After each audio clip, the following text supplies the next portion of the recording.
Hello everyone, welcome to my channel. तो आइए आज हम बात करते हैं हमारी जो सेकेंड ईयर MS1 चल रही है सेकेंड ईयर के अंदर। तो उसमें हमारी जो यूनिट चल रही है, ठीक है, तो उसके अंदर हमारा जो टॉपिक आया है nursing responsibilities in drugs administration. तो इन्होंने बताया है कि जो नर्स होती है उसकी क्या जिम्मेदारी होती है जब वो ड्रग्स को एडमिनिस्ट्रेट कराती है पेशेंट में। ठीक है, तो पेशेंट को जब भी दवाइयाँ देती है, मेडिकेशन उसका करती है, तो उसकी क्या क्या जिम्मेदारियां होती है। तो इसमें हम सबसे पहले लेंगे ऑलवेज यूज 7 राइट। तो ये 7 राइट है, ये हमने वैसे भी फर्स्ट ईयर में पढ़ रखे हैं कि भाई हमारे कौन कौन से राइट होते हैं जिनको लेकर के चलना होता है हमें पेशेंट की केयर के लिए। तो 7 राइट हमारे कौन से होते हैं, इसमें होता है सबसे पहला राइट पेशेंट।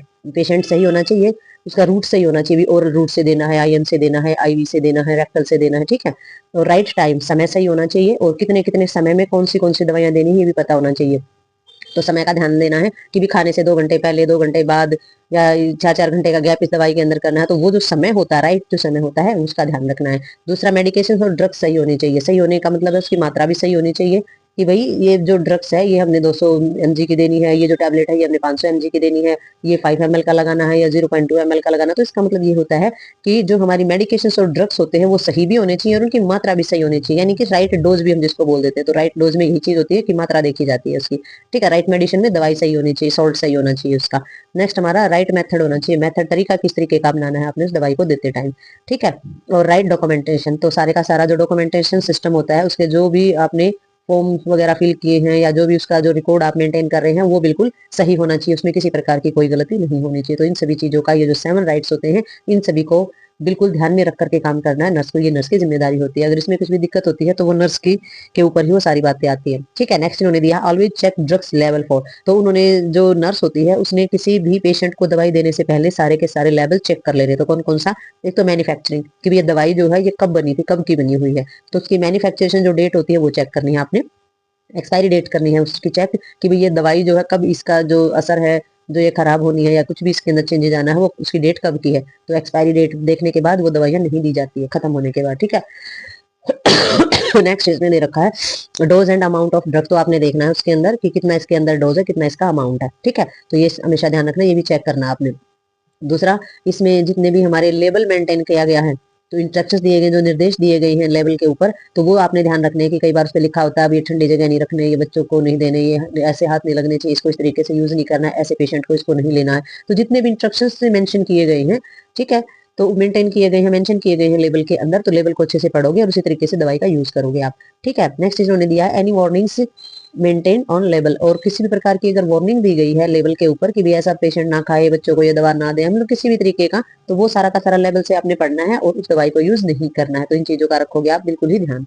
ठीक है, नेक्स्ट में इसमें आ जाता है हमारा नंबर 3 के अंदर इन्होंने बताया है आफ्टर एडमिनिस्ट्रेशन द ड्रग से ऑब्जर्व फॉर एनी एडवाइजर रिएक्शन। तो आपने क्या करना है, आपने जब दवाई किसी पेशेंट को दी है, एडमिनिस्ट्रेशन कराया है, तो जो दवाइयों का जो ऑब्जर्वेशन होता है उसके बारे में क्या करोगे, उसके रिएक्शन को चेक करोगे कि भी मैंने दवाइयां दी हैं उसका क्या रिएक्शन आ रहा है, पेशेंट पे आराम हो रहा है या उसे कोई दिक्कत आ रही है उसमें उस दवाई के लेने के बाद। तो रिएक्शन चेक करना आपका काम होता है। ठीक है, नेक्स्ट आपने क्या करना है, many drugs produce of hyper sensitivity reaction. तो कुछ जो ड्रग्स होते हैं वो क्या प्रोड्यूस करते हैं, बहुत ही ज्यादा सेंसिटिविटी प्रोड्यूस कर देते हैं, रिएक्शन प्रोड्यूस कर देते हैं। तो आपने क्या करना है, वॉच फॉर दिस रिएक्शन। जब आप उस रिएक्शन को देखोगे, and always keep ready of the emergency tray containing life saving drugs और इमरजेंसी ड्रग्स। तो आपने क्या करना है, जब भी आप किसी भी प्रकार का रिएक्शन देखेंगे तो आपने हमेशा तैयार रखनी है एक इमरजेंसी ट्रे बोली जाती है जिसके अंदर लाइफ सेव, जीवन बचाने की जितनी भी दवाइयां होती है उसके अंदर रखी जाती है, और इमरजेंसी ड्रग्स भी उसके अंदर रखने हैं। तो आपने जो ये ट्रे है ये रेडी करके रखनी है ताकि किसी भी टाइम किसी भी पेशेंट को कुछ हो सकता है तो आप उसको वो ड्रग्स दे सके। ठीक है, नेक्स्ट इसमें बताया गया है नंबर 5 में मेक ए रिकॉर्ड और administration in life file and register. तो आपने सारी की सारी जो रिकॉर्ड होता है, जो एडमिनिस्ट्रेशन की जितनी भी हमारी फाइल होती है, रजिस्टर होते हैं, वो सारे के सारे आपने मेंटेन करके रखने हैं। तो अपने काम के दौरान नर्स को इन सभी चीजों को ध्यान में रखना है, इन सभी चीजों के बल पर ही चलना है। अगर आप इस रिकॉर्ड को, आप इन सारी इमरजेंसी चीजों को, आप इन 7 राइट्स को, आप लेबल को, हर चीज को चेक करके चलोगे तो किसी प्रकार की शिकायत जो है वो नहीं होगी किसी को भी। तो आपने ध्यान रखनी है सारी की सारी चीजें। ठीक है, तो हॉस्पिटल में आपने इन सभी चीजों का ध्यान रखना है। ओके,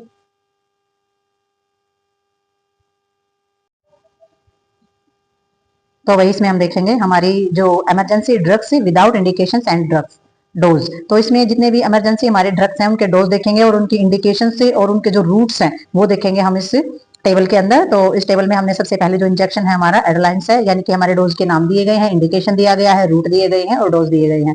ठीक है, तो इसमें हमारा सबसे पहले जो इंजेक्शन का नाम है वो एडरलाइन इंजेक्शन दिया गया है। तो जो एडरलाइन इंजेक्शन जो होता है हमारा एनाफिलाक्टिक शॉक में दिया जाता है, कार्डियक अरेस्ट हो जाए, ठीक है, या एस्थमेटिक यानी कि अस्थमा की कोई प्रॉब्लम हो जाए, तो ये हमारे जो है इस प्रॉब्लम में ये इंजेक्शन दिया जाता है। और जो इसका रूट होता है वो एससी और आईवी दिया जाता है। एससी का मतलब होता है सबकुटेशंस, आईवी का मतलब हो जाता है इंट्रावेन्स।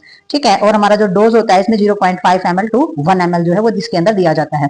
तो इसमें आपने इंजेक्शन का नाम समझना है, आईवी कौन सा है, आईएम कौन सा है, तो बार बार नहीं बताऊंगी, तो ध्यान से सुना है कि बार। इंजेक्शन जो हमारा होता है अमीनो फाइलाइन जो होता है वो हमारा ब्रेकियल अस्थमा, यानी कि हमारा जो ट्रैकिया होती है, ट्रैकिया के अंदर जाकर के जो ब्रांचेज हो जाती हैं हमारी लंग्स के अंदर जाने से पहले, तो वो उस अस्थमे में दिया जाता है। और ये बहुत ही धीरे से दिया जाता है, ड्रिप से दिया जाता है और आईवी दिया जाता है, यानी कि वेन से दिया जाता है। और ये हमारे 250 से 500 mg दिया जाता है। ठीक है, नेक्स्ट हमारा इसके अंदर आ जाता है इंजेक्शन एविल। तो एविल जो होता है वो एलर्जिक रिएक्शंस में दिया जाता है, आईएम भी दिया जाता है, आईवी भी, और हमारा 25 mg इसको दिया जाता है। ठीक है, और नेक्स्ट हमारा है इसमें एनालाइज।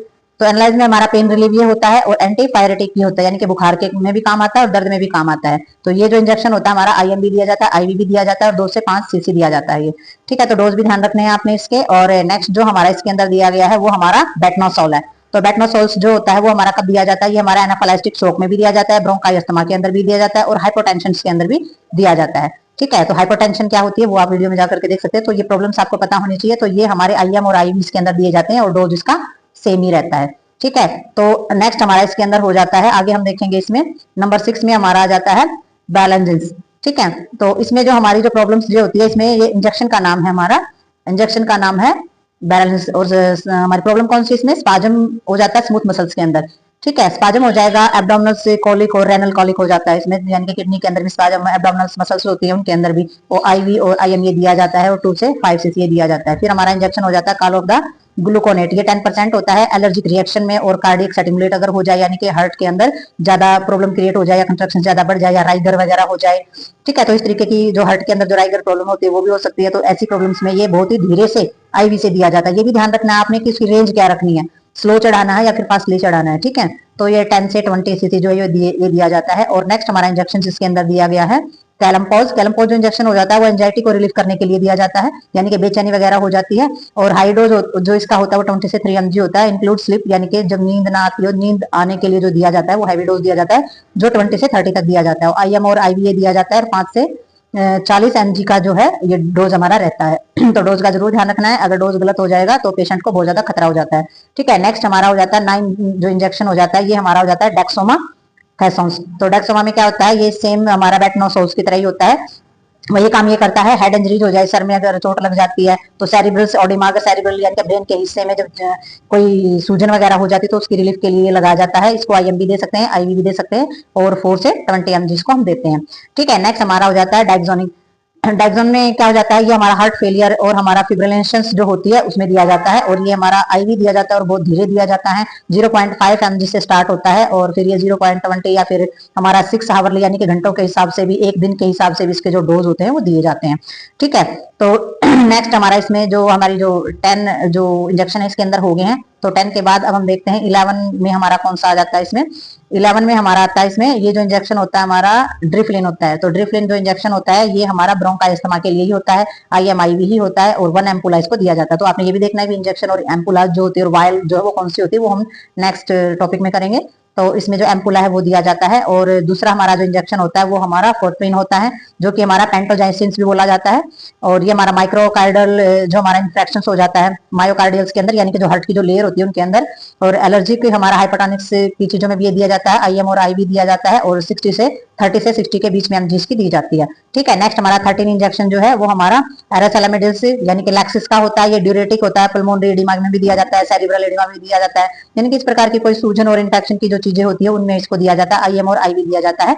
और ये 40 से 160 mg जो है ये दिया जाता है। ठीक है, नेक्स्ट हमारा इंजेक्शन इसके अंदर आ जाता है नेक्स्ट इसमें आ जाता है फिनोब्रेटॉन्स जो हमारा होता है, यानी कि ये हमारा गार्डिनो भी बोला जाता है और फिनोबेरेटिनो 1 भी बोला इसको जाता है। तो ये जो प्रॉब्लम होती है इसमें स्लीप की जो चीज होती है, ठीक है, वो ज्यादा इंक्लूड की जाती है। ठीक है, तो इसमें हमारे एपिलेप्सिस को बोला जाता है, स्लीप बोला जाता है। एपिलेप्सिस अगर हो जाती है प्रॉब्लम, वो हम आगे डिजीज में पढ़ेंगे। आईएम और आईवीज को दे सकते हैं हम 100 से 200 mg को दिया जाता है। तो ये हमारे कुछ इंजेक्शन थे जो इन प्रॉब्लम में दिए जाते हैं, और रूट इसका बताया गया है किस रूट में दिए जाते हैं, उसके डोज बताए गए हैं कि भैया इस डोज के अंदर ये दिए जाते हैं। ठीक है, तो आगे हमारे और भी बहुत सारे बाकी हैं, तो हम देख लेते हैं उसमें।